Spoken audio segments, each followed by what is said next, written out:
साथियों, आज हम आपसे मैदानी क्षेत्रों में सेब की बागवानी के विषय पर चर्चा करेंगे।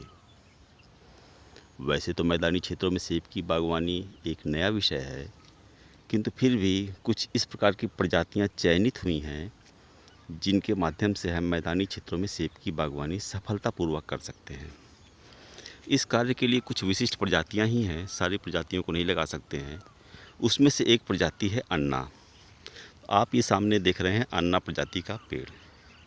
यह पेड़ 3 वर्ष पुराना है और पुष्पन और फलन, इसके अलावा वृद्धि की स्थिति आप देख रहे हैं कितना स्वस्थ वृद्धि है और फलन कितनी अच्छी है इस प्रजाति में, अन्ना प्रजाति में।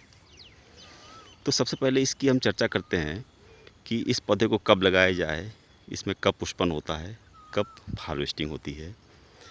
तो अन्य पर्वतीय फलों की भांति अन्ना प्रजाति का भी पेड़ दिसंबर जनवरी में अर्थात शीत ऋतु में ही लगाया जाता है प्रक्षेत्र में। और इस प्रजाति की खासियत ये है कि इसमें बहुत अच्छी वृद्धि होती है और लगाने के 1 वर्ष बाद ही इसमें पुष्पन और फलन प्रारंभ हो जाता है। 1 वर्ष उपरांत जो पुष्पन और फलन होता है वो केवल नाम मात्र को होता है, लेकिन ये प्रजाति दर्शाती है कि इसकी जो बियरिंग कैपेसिटी है कितनी अच्छी है।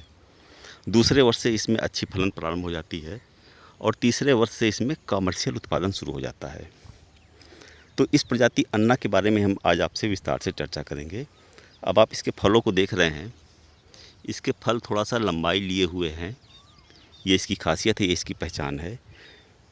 पुष्पन फरवरी के मध्य में प्रारंभ होता है और फलन जो है, हमारी जो फ्रूट की मैच्योरिटी है वो जून के मध्य में हो जाती है।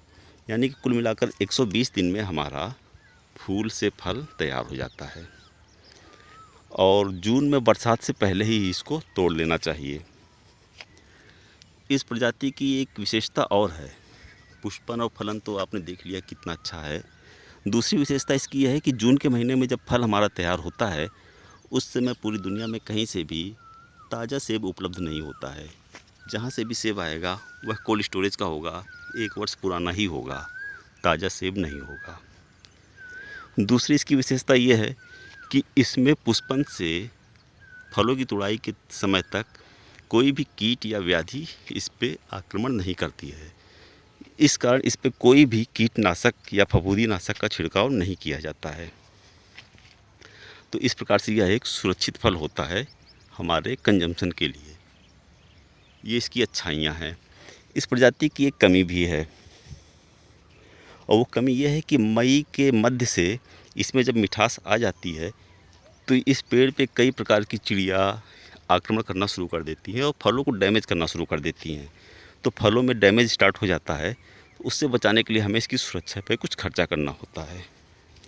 तो ये इसकी कुछ अच्छाइयाँ थीं और ये इसकी कमी है कि इसकी सुरक्षा पे खर्चा करना होता है, क्योंकि इस पे बर्ड डैमेज काफ़ी अधिक होता है।